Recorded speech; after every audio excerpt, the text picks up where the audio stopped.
sometimes age is no barrier to progress.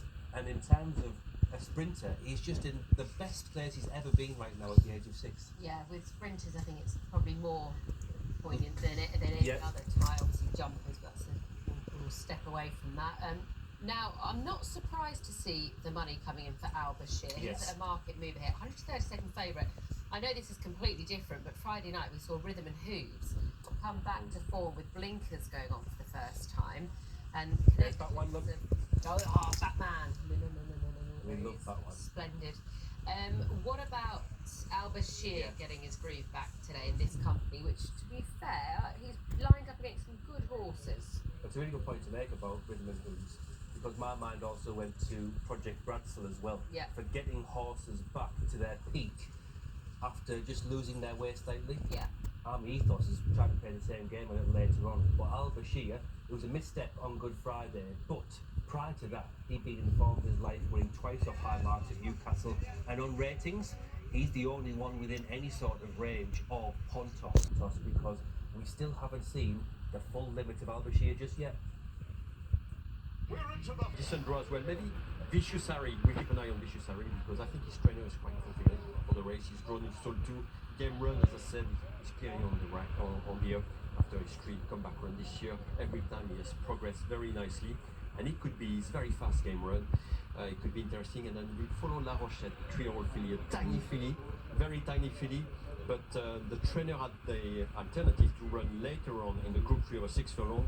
But he wants to go against the older horses because he thinks she's 5 and he wants a lead. So he might just get a lead with Pontos. Yeah, absolutely. Could work out for La Rochette, Pierre Goal, the trainer. And this filly is a half a sister to the talented sprinter Go Atletico. So stepping up in class, stepping up against the Elders and the Colts in this race. She's a 16-1 shot here in France. Pontos has drifted a bit out to 2.4 from Bermuda. That's just about 5 to 2. In goes Al-Bashir and Holly Doyle. Not many of them left to go in. This is Pontos, the Czech raider, the speedy raider, bidding for a third win in a row. Here's Patrick Faraday once again. Three-timer. Pontos just getting worked up in the stalls there. Seems to be settled now. All 11 set, and they're racing for the Prix de Crochet, 1,100 metres down the straight course. And quick to stride was Pradaro. Pontos as well out, and Pontos has gone straight to the lead and goes on by a couple of lengths. To Pradaro second, Vicious Harry on the far side, Leslie Passé on the near side. Magira chases these up with Game Run over on the far side. A little bit outpaced Tudo Bem at the back of the field, La Rochette together with Coeur de Pierre.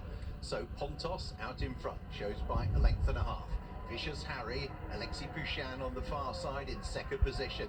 These are followed by Pradaro in third, and then trying to get a run between them is Magira, as Pontos still leads the way. Magira is coming menacingly. Vicious Harry over on the far side, but Pontos isn't stopping down to the 200, and Pontos now stretches on, goes 2 or 3 lengths clear, and Pontos is pretty much routing them here. Magira is second, but Pontos comes home an easy winner to Magira in second. Close call third.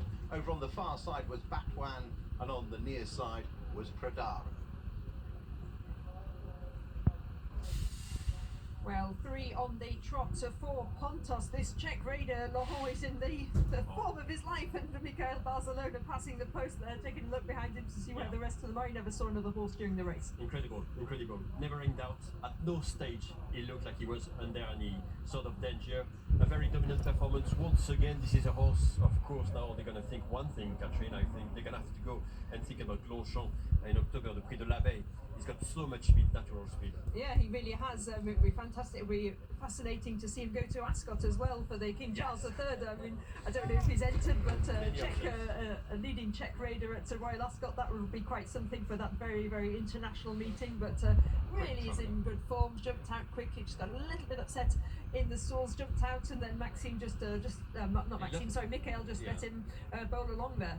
Yeah, that was very easy, very straightforward. He's a very good horse. He's not crazy either. He's going good cruising speed, but you see, he's just looking after himself. And Michael Barcelona knows what he's got under him. and you see the horses around him one by one. They're coming off the bridle, coming under pressure one by one. And it's just too good. Yeah, they tried to come to him, but no he's chance. just got too much in reserve. In second was one of the fillies, the Magira 4-year-old filly, turning into a talented sprinter, and in third, Pradaro. And then the old favourite Batwan ran a really, really good race at the Grey in fourth. But It's coming, Catherine. No. confidence there from Laurent for the French, Hayley. I like Catherine. Well done, Catherine. Remembering her roots today. Yeah, the Yorkshire roots are kicking in there. Charles and Laura, more of that, please. But Pontos, what we said beforehand is that, well, we know what Pontos does, but he's turned up to 11 this time, and this is the perfect case in point in that he's such a hard horse to beat because he's in such a good place right now. His headspace, his pace, and that end.